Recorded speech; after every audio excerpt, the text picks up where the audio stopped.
This movie review is in loving memories of Carrie Fisher and Kenny Baker. Hey guys, and welcome to my new movie review for the 8th installment of the Star Wars episodes. Star Wars Episode 8, The Last Jedi. For those of you who don't know, I'm about to let you know.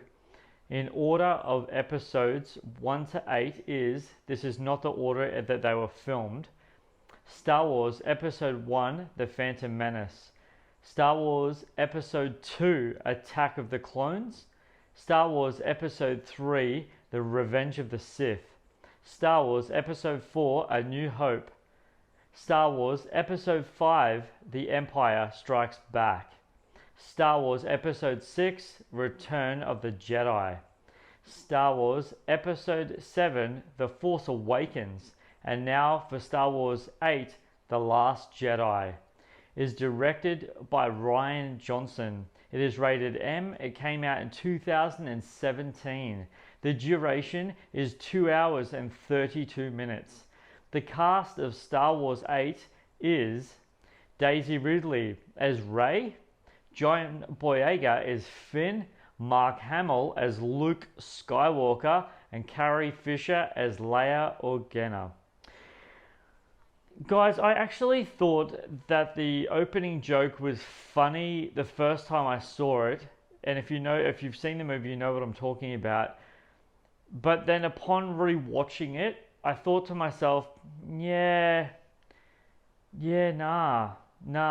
it really isn't that funny. I obviously wanted to find it funny, but I think it's because of General Hox's it's like his facial expression knew that it was funny. It's like he knew it was funny, but he knew not to laugh / smile at the situation, because he knew that by laughing / smiling at it, that it would kind of wreck the joke, if you know what I mean.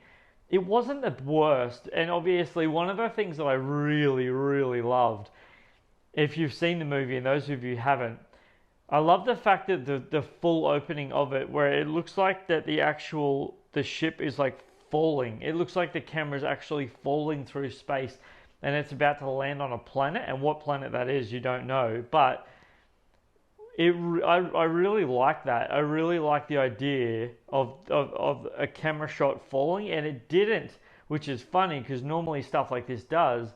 It didn't actually make me feel like I was falling, because sometimes when they do stuff like that in the camera, and it's falling really fast towards Earth, you get that that throws you off sensation. But I really felt that this didn't, and I was really, really happy about that.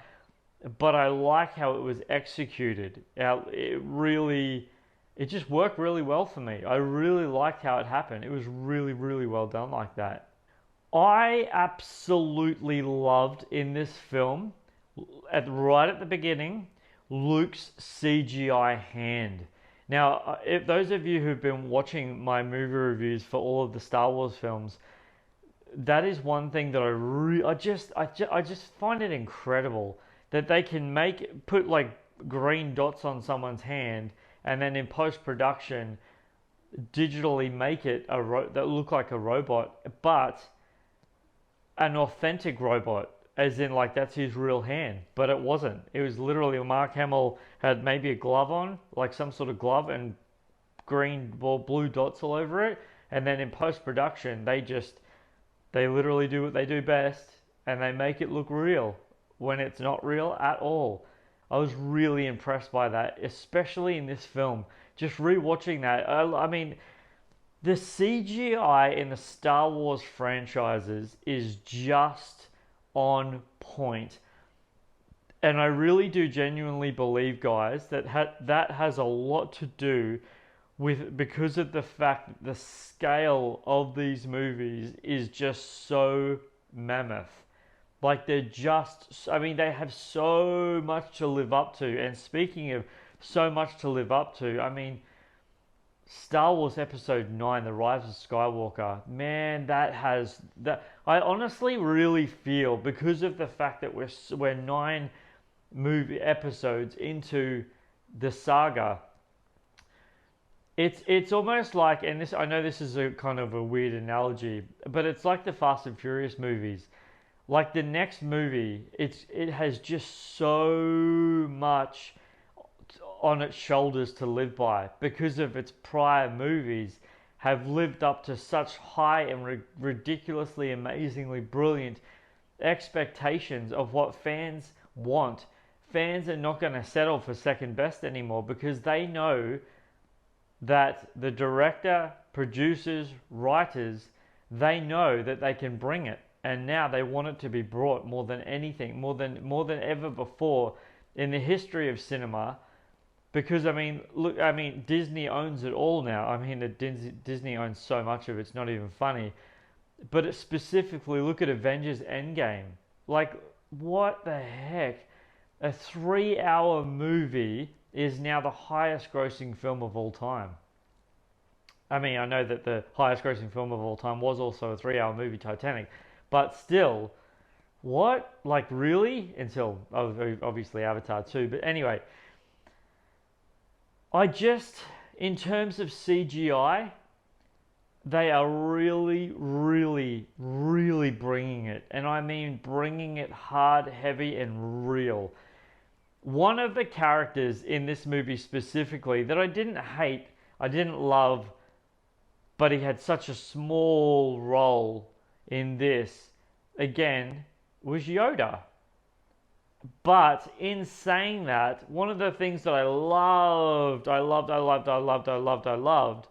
is Yoda, the Force Ghost, was the puppet, not the CGI. And you could so tell the difference.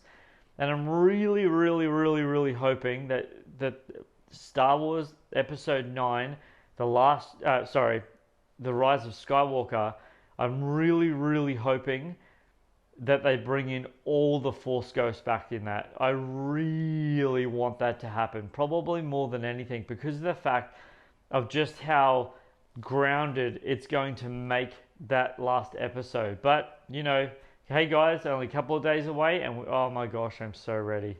I actually really feel in this movie, really, really evidently, that they made Luke Skywalker really look a lot older than what he has in specifically the last movie. Like at the end, I guess he looked the same because it was directly filmed directly after that.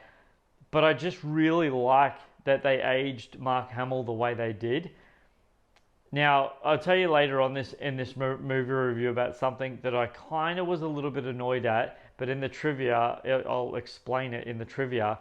But it has to do with what happens to Luke Skywalker's character in this movie. Now, the reason why it kind of bugged me a little bit is purely because of the fact of what has actually happened to Carrie Fisher. Now, those of you who don't know, sadly, Carrie Fisher has passed away. But what I didn't understand is why they didn't do what they did to Mark Hamill's character, Luke Skywalker, to Carrie Fisher's character. I thought that it would have been flipped. And I don't know. I don't really understand that. And those of you who don't know, here's a bit of trivia up front about Episode 9, The Rise of Skywalker. If you didn't know this, they're actually using pre-used footage from this movie, Star Wars Episode 8, The Last Jedi, of Carrie Fisher / Leia, Princess Leia, in Star Wars Episode 9, The Rise of Skywalker. So everything you see Carrie Fisher in / Princess Leia Organa, she will be the unused footage from Episode 8. So that's a fun fact for you guys. So look out for that. Anytime you see those Leia, anytime at all, that's what they've done with that image. So I'm hoping that it doesn't look shotty. And what I mean by shotty is as in like, I hope that you see Leia and the interaction with that character. I hope the actual scene makes perfect sense to the rest of the film, and it doesn't look like a thrown in scene purely because of what her role was in it. Like, I hope that it seems seamless and you can't see like, oh crap, that person's cuddling a CGI like a ball or something like that. Anyway, what they've come up with so far, guys, is really brilliant. It's incredible. It's mind-blowing. We're just at the beginning of it, really. But, I mean, come on, it's just... They really have taken this universe in just levels upon levels upon levels. It's amazing. Seeing Snoke in the light instead of a holographic image, that really, really, really did my head in. Now, those of you who don't know, Andy Serkis, yes, that's right, the Andy Serkis is the mocap for Snoke. He was the one, and obviously it's his voice and everything like that, but that was the actor behind Snoke. And Snoke was completely CGI character. Well, sorry, yes, CGI, but he was a motion caption character. And they just used Andy Serkis as the guy. Man, Andy Serkis, far out. Can he do a bad film? Like, really? Everything that guy does. Oh, man, that guy, he really knows what he's doing in film. Man alive. Ah, just incredible. But seeing Snoke in the light compared to, the holographic image in the last film, I just really thought that the details in his face was so mind-blowingly accurate, and like the indentations on his scars in his mouth, and just the way he moved his mouth, like, I just can't get over how far we've come in this in computer to be able to make something that clear and that obvious, that we're not looking at a real being. Like, that is literally a motion captured suit and CGI'd in post-production. Like, it's just incredible. And speaking of incredible, man, how good was Adam Driver? I mean, seriously, as Kylo Ren, Adam Driver, there's just something about the level of anger and hatred that he brought to the character of Kylo Ren.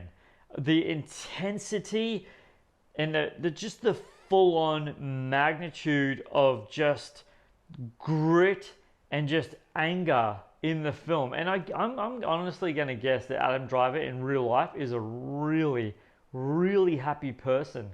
Because the more I really thought about it, like, you've got to really bring your A game. It's Star Wars.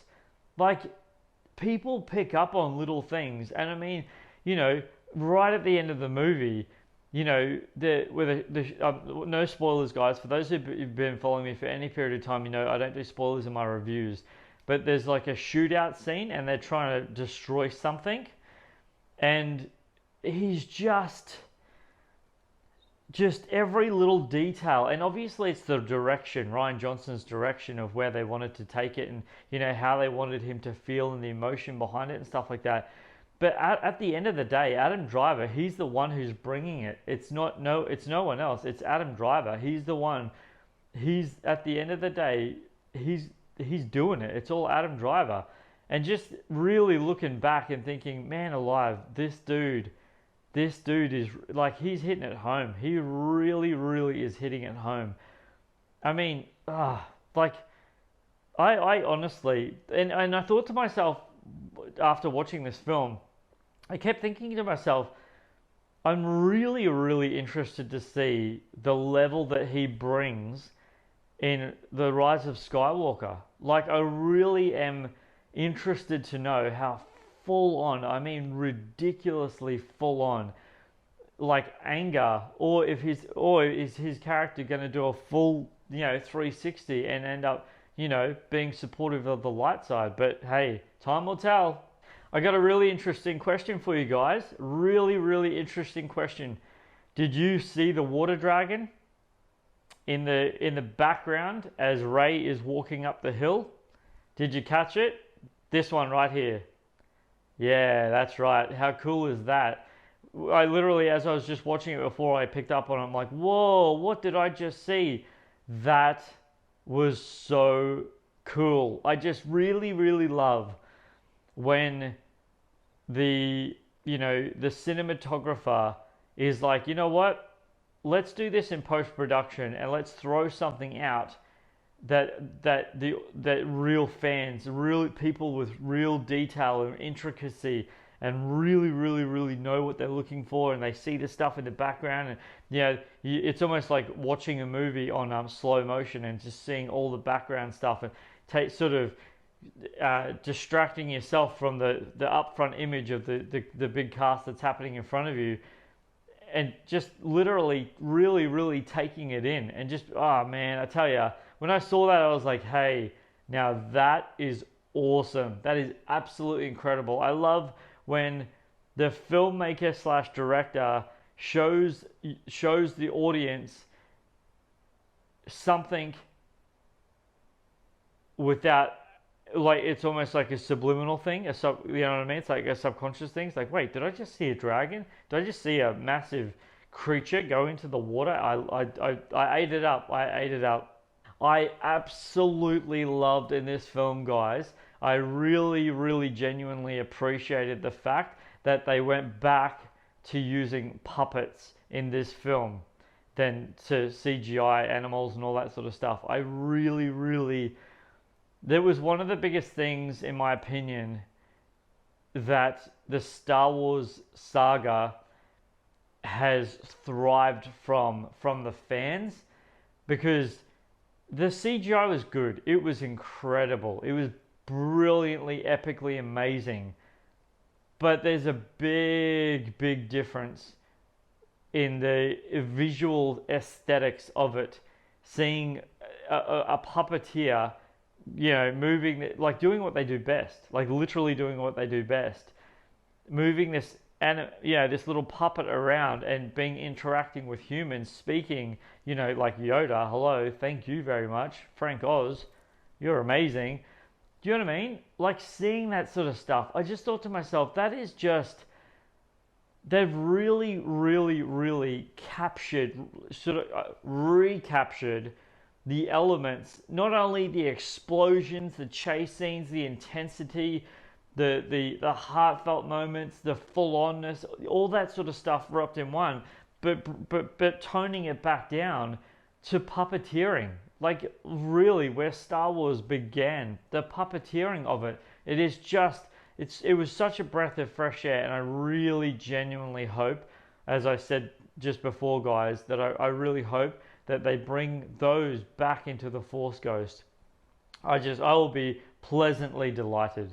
I have to say, one of my favorite lines in this movie that Leia Organa says cracked me up so bad. She says it to Poe Dameron. Poe, get your head out of your cockpit. Oh man, just rehearing that, I was like, wow, that was funny. I had a good laugh at that. One of the things, speaking of laughing at that, that's a good segue. I like the fact that this movie wasn't as, I feel it wasn't as humorous as the rest of the movies have been. They really didn't push the humor in this movie. This movie really relied on not so much the humor, but the execution of the storyline and what they wanted to get out of the story in a whole. Whereas previous films, the humor has been placed, every now and again, but it's really, really, really, it was very sporadic. But I found that this movie was a lot more serious than the rest of the films in the saga anyway. I don't know what you guys are going to think about this. I don't know what you guys are going to think about this, what I'm about to say next, but I just need to say it. I genuinely just need to say it. I really, really, really, really hated the Mary Poppins scene. I I just I remember walking out of the cinema the first time I saw that, and even thinking to myself the first time I saw it in cinema, I'm like, really, really, Mary Poppins. And for those of you who haven't seen the movie, when you see it, you'll know what I'm talking about. And those of you who have, I just Leia Organa, something happens to her character, and for her character to end up somewhere else, she does a Mary Poppins moment. And I was just like, I don't know. I just thought it was too corny. It was just way too corny. The execution of it was just like, I don't know, like, oh, she's magic now. She can, I won't give anything away, guys, but yeah, there was one of those things I was just like, really, really, you're going to go there? But, all film is subjective, guys. It's just my opinion. But in saying that all film is subjective, guys, I just want to let you know, this is the thing. This is what I would say. It does, but it doesn't. And I know that's like, wait, what? It does have the word that all films should have. And those who've been following me for any period of time, you know what I'm about to say. Rewatchability. Does Star Wars Episode 8, The Last Jedi, have rewatchability? It does, to the elements of the fact of what becomes of the characters and where everything ends up. But in saying that, it doesn't, because of the fact of, I feel in my personal opinion, and this is a good thing, I would say, that this movie is by far the weakest in the entire saga. And that's saying a lot, because this movie is amazing. But I really felt it's definitely the weakest, but not including Solo, A Star Wars Story, or Rogue One, A Star Wars Story. Not those two, because they're not the episodal movies. But specifically the episodal movies, this is definitely, in my opinion, one of the weakest films out of all of them, and still a brilliantly executed film. So yeah, take that with a grain of salt, I guess.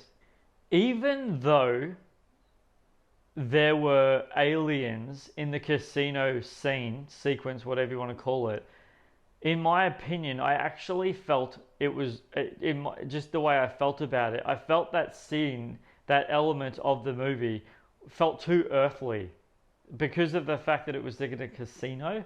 Like, casinos are an extremely humanic thing. And just rewatching it, I kept thinking to myself, like, you had to go there with it? Like, why a casino? Like, the more I thought about it, the more I thought, really? Casino? Like, it wasn't terrible. Don't get me wrong. I know I'm kind of nitpicking here, but I just felt that scene specifically was just one of those things like, okay, whatever. But you know what I mean?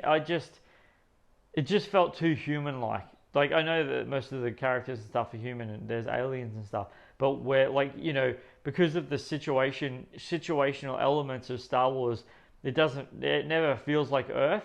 But I mean, going into a casino, like, that's so earthly. I just thought it was just one of those ones that just took me. No, it didn't take me out of the movie completely, but it made me just go, what? Casino? Really? We're going there with Star Wars? Like, it's Star Wars. Like, don't put a casino in Star Wars. Like, that's almost like you're telling people that, oh, we're just in this for the money. Do you know what I mean? It's anyway. It's double meaning, but it probably means nothing. So those of you who have seen the movie, you'll know what I'm talking about when I say this. The rain fire sequence between Rey and Kylo Ren. I loved that sequence. I love the vibrant red in that sequence. I absolutely loved the intensity of that sequence. I really, really loved how it just looked like they were standing in fire rain. Obviously, it wasn't hitting them, but the background was, and I ate that up. I genuinely ate that up. I was just like, man, that is awesome. And speaking of brilliant sequences, one of the other sequences towards the end of the film that I really appreciated was what I would call the diamond dogs. I'll call them diamond dogs. The dogs that were really shiny, like crystal dogs. Let's call it crystal dogs. I really like that, or crystal wolves, if you want. I loved what they look like. I just loved how. I mean that's such a unique thing to a Star Wars movie, but just the element of the sequences went with that, and they were like almost like the distraction of the background, and so that you were too busy looking at their beauty to realize about the sort of intensity of what was actually about to go down. They were kind of a nice refresher that it's okay, it's still Star Wars, nothing bad's going to happen. And I just love where they went with that. I really love where they went with that. It was really brilliantly CGI'd executed, incredible. Like I said earlier, guys, I personally don't know why they did what they did with Luke Skywalker in this film. I don't understand. I do know why, because I'm about to tell you in the trivia, but in my opinion, I don't know why they would do that to him and not do that to Carrie Fisher's character. You know what I mean? Like, it would have made more sense to do that with Leia than Luke. I just, it just, I don't know. I just rewatching. I'm like, wait, why have you done that to him? Like now, and obviously now when we watch the Rise of Skywalker, I believe now he's definitely going to come back as a Force ghost. But I am just speculating. I have no idea about that. But it makes sense for that to happen. And as I said, I'd love for them all to come back. Everyone to come back like that. That would be, oh man, that would wrap it up brilliantly, in my opinion. So before I go on to my trivia, guys, I just once again want to say, in my opinion, this movie was the weakest in the entire saga, and that's not saying much because this movie was still incredibly brilliant. I don't really know what it was. Maybe it was Luke Skywalker. Just the I don't really know. I don't really know specifically, but I just felt this is definitely the weakest one out of all of them, and that's not saying much because they've been epic. I mean, every single one of the movies have been just brilliantly executed in every level imaginable, and they have absolutely nailed it. For those of you who've been following me for any period of time ever, you know what time it is. It's fun time. It's trivia time. After reading the script for the film, Mark Hamill told writer-director Rian Johnson, "I pretty much fundamentally disagree with every choice that you've made for this character, Luke Skywalker." Now, having said that, I've gotten it off my chest, and my job is now to take what you've created and do my best to realize your vision, despite ultimately devisingly what he thought about it. Hamill later said in a statement that he respected what Rian Johnson gave to him and just went with the flow.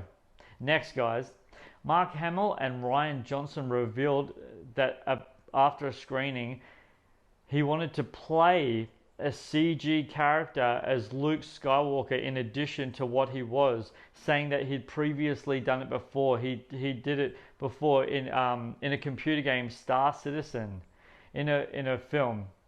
Next one, guys. With the passing of Kenny Baker, Anthony Daniels is now the only remaining actor to appear in all the Star Wars films. Next, I changed my hair that Carrie Fisher actually ad-libbed herself. Last piece of trivia, guys, and I'll leave you with this. Obi-Wan Kenobi was actually going to reprise his role in this movie, but Rian Johnson simply couldn't find somewhere in the script to put him in, so unfortunately he missed out on this movie, which is kind of a bummer, but it is what it is. Guys, oh my gosh, I really appreciate you being here. I really appreciate you tuning into my movie reviews. I really respect you genuinely, authentically, for subscribing to my YouTube channel. I value it so much. I cannot even express it enough. Thank you, thank you, thank you. For those of you who haven't subscribed to my YouTube channel, go ahead and hit that subscribe button if you'd be so kind. And while you're at it, don't forget to click the bell for notifications. That way when I drop anything, it'll be all yours straight away. And those of you who have subscribed, you guys are fantastically amazing, brilliant. I value your time so much. I really, really do. Who's excited for Star Wars Episode 9, The Rise of Skywalker? Man, I am so pumped. I'm so ready. I cannot wait. Leave your comments in the comment section below who's excited for it. Let me know your thoughts. Let me know your feedback. I'd love to hear from you. You guys are wonderful, brilliantly amazing. Don't forget to leave a thumbs up on this review so I know that you're appreciating my content. I really value that. I genuinely do. Thank you so much for leaving that. Seriously, I appreciate that. Until my next review, which is going to be, my next episodal review for Star Wars Episode 9, The Rise of Skywalker. That's going today, and I've also got a new movie review coming this afternoon, but I can't tell you what that is. No, I'm kidding. You'll see. If you've subscribed and clicked the bell, you'll see when it drops. It's going to be good. Thank you so much. Seriously, thank you so much. I value your time. I appreciate it so much. Until my next review, don't forget who's bringing this movie review to you guys. This is Superman Steve, guys. Flying out!